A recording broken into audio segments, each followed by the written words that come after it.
ತಮ್ಮೆಲ್ಲರಿಗೂ ಗೊತ್ತಿದೆ ಇವತ್ತು ಮಾನ್ಯ ಉಚ್ಚ ನ್ಯಾಯಾಲಯ ಆದೇಶ ರಿಟ್ ಪಿಟಿಷನ್ ನಂಬರು 12996/2024 2012ನಲ್ಲಿ ಆರ್ಡರ್ ಡೇಟೆಡ್ 11/7/2013 ಆದೇಶರನ್ವಯ ಆನರಬಲ್ ಉಚ್ಚ ನ್ಯಾಯಾಲಯ ತೀರ್ಪುದಂತೆ ಪಿಟಿಷನರ್ಸ್ ಫಾರೆಸ್ಟ್ ಡಿಪಾರ್ಟ್ಮೆಂಟ್ ಅವರು ಮಾನ್ಯ ಜಿಲ್ಲಾಧಿಕಾರಿಗಳಿಗೆ DDLR ಕೋಲಾರ ಅವರಿಗೆ ಮತ್ತು ಪಿಟಿಷನರ್ ಅವರು ಏನಿದ್ದಾರೋ ಅವ್ರಿಗೆ ನೋಟಿಸ್ ಕೊಟ್ಟು ಜಂಟಿ ಸರ್ವೆ ಕಾರ್ಯ ನಡೆಸಿ ಒತ್ತುವರಿಗೆ ಸಂಬಂಧಪಟ್ಟ ಸರ್ವೆ ಮಾಡಿ ಅಂತ ಹೇಳಿದರು. ಅದಕ್ಕೆ ಸಂಬಂಧಪಟ್ಟ ನಾನು 14th ಈ ತಿಂಗಳು 14th ನಾನು ನೋಟಿಸು ಮಾನ್ಯ ಸರ್ವೋಚ್ಚ ನ್ಯಾಯಾಲಯ ಮಾನ್ಯ ಉಚ್ಚ ನ್ಯಾಯಾಲಯ ಆದೇಶದಂತ ಮತ್ತು inspector general of the forest ಅವರು ನಿರ್ದೇಶನ ಕೊಟ್ಟಿರ್ತಾರೆ. ನಮಗೆ 3 ನೋಟಿಸ್ಗಳು ಬಂದಿದೆ. ಈ 2ರ ಅನ್ವಯ ನಾವು ಇವತ್ತು 20ನೇ ತಾರೀಕು 11 ಗಂಟೆಗೆ ನಾವು ಜಂಟಿ ಸರ್ವೆ ಕಾರ್ಯ ನಿಗದಿಪಡಿಸಿದ್ದೀವಿ. ಸೊ ಇದೆಲ್ಲದಕ್ಕೂ ಪ್ರಕಾರ ನಾವು ಅರಣ್ಯ ಇಲಾಖೆಯವರು ನಮ್ಮ ಸಿಬ್ಬಂದಿ ಜೊತೆಗೆ ಮತ್ತು ಅರಣ್ಯ ಇಲಾಖೆಗೆ ಸಂಬಂಧಪಟ್ಟ ಏನು ಸರ್ವೆ ವಿಂಗ್ ಏನಿದೆಯೋ ವರ್ಕಿಂಗ್ ಪ್ಲಾನ್ ವಿಂಗು ನಾವೆಲ್ಲ ಬಂದಿದ್ದೀವಿ. ಇದಕ್ಕೆ ಸಂಬಂಧಪಟ್ಟ ನಾನು ಎಲ್ಲರಿಗೂ ನಾವು ತಿಳಿಸಾಯಿತು, ತಮ್ಮೆಲ್ಲರಿಗೂ ಗೊತ್ತಿದೆ. ಪೊಲೀಸ್ ಇಲಾಖೆಯವ್ರಿಗೆ ತಿಳಿಸಾಗಿದೆ, ಮತ್ತು ರೆವಿನ್ಯೂ ಇಲಾಖೆಯವ್ರಿಗೆ ತಿಳಿಸಾಗಿದೆ, ಮತ್ತು ಭೂಮಾಪನ ಇಲಾಖೆಯವ್ರಿಗೂ ತಿಳಿಸಾಯಿತು. ಇವತ್ತು 11 o'clock ಇಲ್ಲಿ ಜಂಟಿ ಸರ್ವೆ ಕಾರ್ಯ ಇದೆ ಅಂತ ನಾವು ಇಲ್ಲಿಗೆ ಸ್ಥಳದಲ್ಲಿ ಹಾಜರಿದ್ದೀವಿ. ತಮ್ಮೆಲ್ಲರಿಗೂ ಗೊತ್ತಿದೆ 10:45ಕ್ಕೆ ನಾವು ಇಲ್ಲಿಗೆ ರೀಚ್ ಆಗಿದ್ದೀವಿ ಸ್ಥಳಕ್ಕೆ. ಅದಾಗಿನ ಮೇಲೆ ತಾವು ಹೇಳ್ತಾ ಇದ್ದ ಪ್ರಕಾರ ಆಲ್ಮೋಸ್ಟ್ 1.5 ಅವರಿಂದ ನಾವಿಲ್ಲಿ ಸ್ಥಳದಲ್ಲಿ ಜಂಟಿ ಸರ್ವೆ ಕಾರ್ಯಕ್ಕೋಸ್ಕರ ಮಿಕ್ಕಿದ್ದ ಪಿಟಿಷನರ್ ಅವರು ಮತ್ತು ಡೆಪ್ಯೂಟಿ ಕಮಿಷನರ್ ಅವರು DDLR ಅವರು ಸಮಕ್ಷದಲ್ಲಿ ಮಾಡಬೇಕು ಅಂತ ಇದ್ದ ಕಾರಣ ನಾವು ವೆಯ್ಟ್ ಮಾಡಿದ್ದೀವಿ.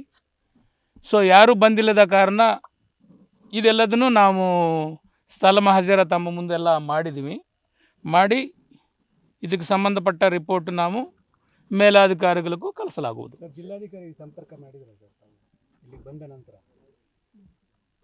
ಇಲ್ಲ, ಈಗ ನಾವು ನೋಟಿಸ್ಗಳನ್ನು ಕೊಟ್ಟಿದ್ದೀವಿ ಎಲ್ಲರಿಗೂ. ನೀವು ಕೊಟ್ಟಿದ್ದ ಹೈಕೋರ್ಟ್ ಕೊಟ್ಟಿದೆ? ಹೈಕೋರ್ಟು ಆದೇಶ ಮಾಡಿದೆ. ಉಪಸಂರಕ್ಷಣಾಧಿಕಾರಿ deputy conservator of the forest ಅವರು ನೋಟಿಸ್ ಕೊಡಿ, ಅಂದರೆ ಪಿಟಿಷನರ್ ನೋಟಿಸ್ ಕೊಡಿ ಅಂತಿದೆ. ಅದರಲ್ಲಿ deputy conservator of the forest ಅವರು ನೋಟಿಸು 2007ನಲ್ಲಿ ಕೊಟ್ಟಿದ್ದಾರೆ, 2011ನಲ್ಲಿ ಕೊಟ್ಟಿದ್ದಾರೆ. ಅದರ ಅನ್ವಯ ಜಂಟಿ ಸರ್ವೆ ಕಾರ್ಯಗಳನ್ನು ಮುಗಿದಿದೆ. ಆ ಜಂಟಿ ಸರ್ವೆ ವರದಿಗಳನ್ನು ಕೋರ್ಟ್ಗೆ ಸಬ್ಮಿಟ್ ಮಾಡಲಾಗಿದೆ. ಆವಾಗ ಉಪಾರಣ್ಯ ಸಂರಕ್ಷಣಾಧಿಕಾರಿ ಅವರು ಕೋರ್ಟ್ ಆದೇಶ ಅನ್ವಯನೇ ನೋಟಿಸ್ ಕೊಟ್ಟಿದ್ದಾರೆ.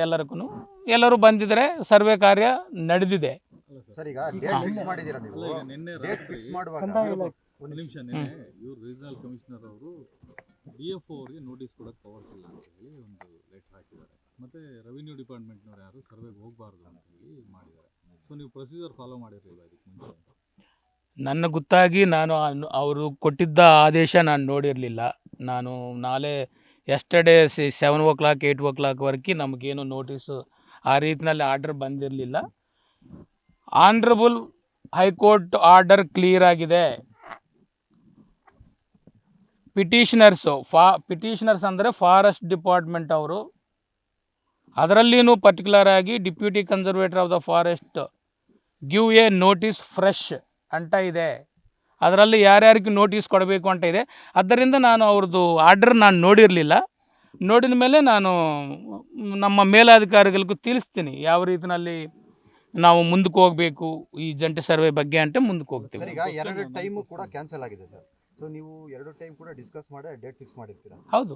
ಯಾರ್ಯಾರು ಡಿಸ್ಕಷನಲ್ಲಿ ಯಾರ್ಯಾರು ಇದ್ರು ಸರ್ ನೀವು ಡೇಟ್ ಫಿಕ್ಸ್ ಮಾಡುವಾಗ ಆ ಟೈಮಲ್ಲಿ? ಡಿಸ್ಕಷನ್ ಅನ್ನೋದಕ್ಕಿಂತನೂ ಅಲ್ಲ, ಈಗ ನೀವು ಒಂದು ಡೇಟ್ ಕೊಡ್ತೀರಾ? ಹೌದು. ಅದೇ ಡಿಸ್ಕಷನ್ಗೆ ಅನ್ನೋದಕ್ಕಿಂತನೂ ಆನರಬಲ್ ಹೈಕೋರ್ಟ್ ಜಡ್ಜ್ಮೆಂಟ್ ಕ್ಲಿಯರ್ ಆಗಿದೆ. petitioner should notify.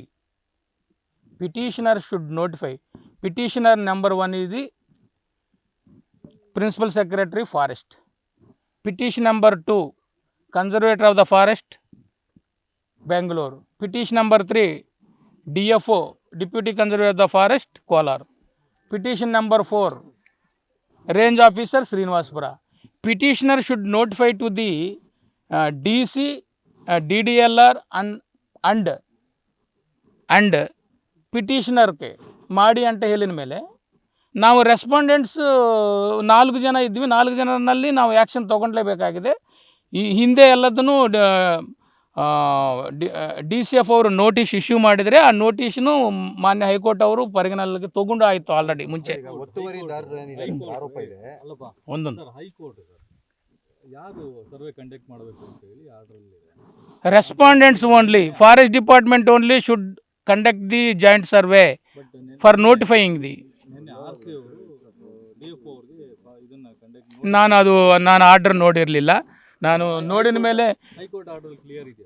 High court order clear ಇದೆ. ಹೈಕೋರ್ಟ್ ಆರ್ಡರ್ ತಾವೆಲ್ಲರೂ ನೋಡ್ಕೊಂಡು ಬೋದು. ಒತ್ತುವರಿದಾರರಿಗೆ ನೀವು ನೋಟಿಸ್ ಕೊಟ್ಟಿದ್ದೀರಲ್ಲ ಸರ್, ಒತ್ತುವರಿದಾರರಿಗೆ ತಾವು ನೋಟಿಸ್ ಕೊಟ್ಟಿದ್ದೀರಾ, ಅವ್ರ ಕಡೆಯಿಂದ ಏನಾದ್ರು ರಿಪ್ಲೈ ಬಂದಿದ್ಯಾ ನಾವು ಬರಲ್ಲ ಅಂತ ಅಥವಾ ಏನಾದರೂ? ನಮಗೂ ಯಾವುದು ನೋಟಿಸ್, ನಮ್ಗೆ ಯಾವುದು ಓರಲ್ ಆಗಿ ಅಥವಾ ರಿಟರ್ನ್ ಆಗಿ ಯಾವುದೇ ರೀತಿಯಲ್ಲಿ ಹಾಜರಾತಿ ಬಗ್ಗೆ ಯಾವ ರೀತಿಯಲ್ಲಿ ನಮಗೂ ಇನ್ಫಾರ್ಮೇಷನ್ ಇರಲಿಲ್ಲ. ಇವತ್ತಾಗದೇ ಇರುವಂಥ ಇದು ಸರ್ವೆ ಕಾರ್ಯ 2ನೇ ತಾರೀಕು ಆಗುತ್ತಾ ಅಥವಾ ಏನು? ಅದ್ರ ಬಗ್ಗೆ ನಾನು ಮೇಲಾಧಿಕಾರಿಗಳಿಗೆ ಎಲ್ಲ ಡಿಸ್ಕಸ್ ಮಾಡಬೇಕಾಗಿದೆ. ಈಗ ತಾವೇ ಹೇಳ್ತಾ ಇದ್ರಿ ಒಂದು ರೀಜನಲ್ ಕಮಿಷನರ್ ಅವರ ಒಂದು OM ಬಂದಿದೆ ಅಂತ ತಾವೇ ಹೇಳ್ತಾ ಇದ್ರಿ. ಆದ್ದರಿಂದ ಅದ್ರ ಬಗ್ಗೆ ಯಾವ ರೀತಿಯಲ್ಲಿ ನಾವು ಫಾರೆಸ್ಟ್ ಡಿಪಾರ್ಟ್ಮೆಂಟ್ ಯಾವ ರೀತಿಯಲ್ಲಿ ರೆಸ್ಪಾಂಡ್ ಆಗಬೇಕು ಅನ್ನೋದ್ರ ಬಗ್ಗೆ ನಾವು ತಮ್ಮೆಲ್ಲರಿಗೂ ಮುಂದಿನ ದಿನಗಳಲ್ಲಿ ತಿಳಿಸ್ತೀವಿ. ಇವತ್ತು ಏನಾಯ್ತಂದರೆ ನಾವು ಜಂಟಿ ಸರ್ವೆ ಕಾರ್ಯಕ್ಕೋಸ್ಕರ ನಾವು ನೋಟಿಸ್ ಕೊಟ್ಟಿನ ಮೇಲೆ ಅಂದರೆ ಲೀಗಲ್ ಪ್ರೊಸೀಜರ್ ಅನ್ನೋದು ಶುರುವಾಗಿಬಿಡ್ತದೆ. ಲೀಗಲ್ ಪ್ರೊಸೀಜರ್ ಅನ್ನೋದು ಶುರುವಾಗಿನ ಮೇಲೆ ನಾನೇ ನೋಟಿಸ್ ಕೊಟ್ಟಿನ ಮೇಲೆ ಲೀಗಲ್ ಪ್ರೊಸೀಜರ್ ಶುರುವಾಗಿನ ಮೇಲೆ ನಾನು ಇಲ್ಲಿ ಬಂದಿಲ್ಲ ಅಂದರೆ ತಪ್ಪಾಗ್ತದೆ. ಯಾಕಂದರೆ ಪಿಟಿಷನರ್ ಅವರು ಬಂದಿರ್ಬೋದು ಇಲ್ಲಿಗೆ, ಮತ್ತು DC ಅವರು ಬಂದಿರಬಹುದು, DDL ಅವರು ಬಂದಿರ್ಬೋದು. ಯಾಕೆ ಇವರು ಬಂದಿರಲಿಲ್ಲ ಅಂತ ಇರ್ತದೆ. ಆದ್ದರಿಂದ ನಮಗೆ ಗೊತ್ತಿರಲಿಲ್ಲ. ನಮಗೆ ಇಲ್ಲಿ ಬಂದಿನ ಮೇಲೆ ಗೊತ್ತಿದೆ ಎಲ್ಲರೂ ಆಬ್ಸೆಂಟ್ ಆಗಿದ್ರೆ ಅನ್ನೋದು ನಮಗೆ ಈಗ ಗೊತ್ತಾಗಿದೆ. ಆದ್ದರಿಂದ ಮುಂದಿನ ಕಾರ್ಯ ಏನಂತ ಹೇಳ್ತೀವಿ. ಅಲ್ಟಿಮೇಟ್ ಇದಕ್ಕೆ ಒಂದು ಫುಲ್ ಸ್ಟಾಪ್ ಬೇಕೇ ಬೇಕಾಗುತ್ತೆ ಸರ್. ನೀವು ರಿಪೋರ್ಟ್ ನೋಟಿಸ್ ಕೊಡ್ತಾ ಇರ್ತೀರಾ, ಅವ್ರು ಬರಲ್ಲ. ಸೊ ನೆಕ್ಸ್ಟ್ ಆಕ್ಷನ್ ಏನಿರುತ್ತೆ ನಿಮ್ಮ ಕಡೆಯಿಂದ?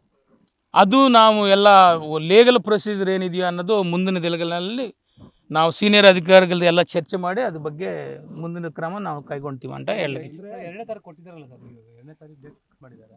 ಅದರಲ್ಲಿ DF ಆಗಿಬಿಟ್ಟು ACF ಅಂತ ಹಾಕಿದ್ದಾರೆ, ADLR ಹಾಕಿದ್ದಾರೆ. ಅದು ನಾನು ನೋಟಿಸು ಅದು ಆ OMನು ನಾನು ನೋಡಿರಲಿಲ್ಲ. ನಾನು ಆಫೀಸ್ನಲ್ಲಿ ಆಲ್ಮೋಸ್ಟ್ 7 o'clock ವರೆಗೆ ಎಸ್ಟರ್ಡೇ ಇದ್ದೀನಿ. I have not received any oral ಆಗಿ ಫೋನ್ನಲ್ಲಿನೂ ನಮಗೂ ಇನ್ಫಾರ್ಮೇಷನ್ ಬಂದಿರಲಿಲ್ಲ, ಅಥವಾ ಇಮೇಲ್ ಮುಖಾಂತರನೂ ನನಗೂ ನಮ್ಮ ಆಫೀಸ್ಗೆ ಯಾವುದು ಬಂದಿರಲಿಲ್ಲ. ಆದ್ದರಿಂದ ನಾನು ಅದು ಓದಲಿಕ್ಕೆ ಆಗಿರಲಿಲ್ಲ. ತಾವು ಹೇಳ್ತಾ ಇದೆ ಅಂದರೆ ನನಗೆ ಗೊತ್ತಾಯಿತು. ಕೋರ್ಡಿನೇಷನ್ ಏನೂ ಇಲ್ಲ. ಕೋರ್ಡಿನೇಷನ್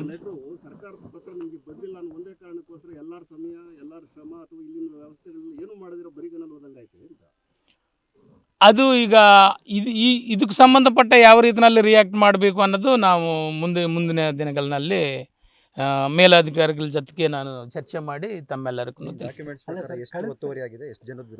ಅದು ನಾವು ಸರ್ವೆ ಮಾಡಿದನೇ ಗೊತ್ತಾಗ್ತದೆ. ನಮಗೂ ಈ ಜಾಗಕ್ಕೆ ಬಂದು ಜಂಟಿ ಸರ್ವೆ ಕಾರ್ಯ ನಿರ್ವಹಿಸಿ ಅಂತ ಮಾತ್ರನೇ ಆನರಬಲ್ ಹೈಕೋರ್ಟ್ ಅವರು ಹೇಳಿದರು. ಅದು ಪ್ರಕಾರನೇ ನಾನು ಬಂದಿದ್ದೀನಿ. ಇದರಲ್ಲಿ ಎಷ್ಟು ಒತ್ತುವರಿ ಇದೆ ಏನು ಅಂತ ಅದು ಪ್ರಕಾರ ನಾನು ಬಂದಿರಲಿಲ್ಲ ಇಲ್ಲಿಗೆ. ಹೈಕೋರ್ಟ್ 2013ನಲ್ಲಿ ಏನು ಡೈರೆಕ್ಷನ್ ಕೊಟ್ಟಿದ್ರು ಅದು ಪ್ರಕಾರ ಇಲ್ಲಿಗೆ ಬಂದಿದ್ದೀನಿ. ಮತ್ತು inspector general of the forest ಅವರು ನಮಗೂ 3 ಪತ್ರಗಳು ಬರೆದಿದ್ದಾರೆ. ಇದು ಹೈಕೋರ್ಟ್ ಅವ್ರದ್ದು ಆದೇಶ ಇನ್ನೂ ಪಾಲನ ಆಗಿಲ್ಲ ಅಥವಾ ಮುಂದುವರಿಸಲಿಲ್ಲ, ಅದನ್ನು ಇಮಿಡಿಯೇಟಾಗಿ ಫಿನಿಷ್ ಮಾಡಿ ಅಂತ ಅವ್ರು ಹೇಳಿದರೆ, ನಮಗೂ ನಮ್ಮ ಮೇಲಾಧಿಕಾರಿಗಳು ಎಲ್ಲ DO ಲೆಟರ್ಸ್ ಬರೆದಿದ್ರು. ಅದೆಲ್ಲ ಮನ್ನಿಸಿ ನಾವು ನೋಟಿಸು ಕೊಡಲಾಗಿದೆ. ಇದಕ್ಕಂటే ಮುಂಚೆನೂ deputy conservator of the forest ಅವರು ನೋಟಿಸ್ ಕೊಟ್ಟಾಗಿದೆ. ಅದೆಲ್ಲ ನಮ್ಮ ರೆಕಾರ್ಡ್ಸ್ನಲ್ಲಿದೆ.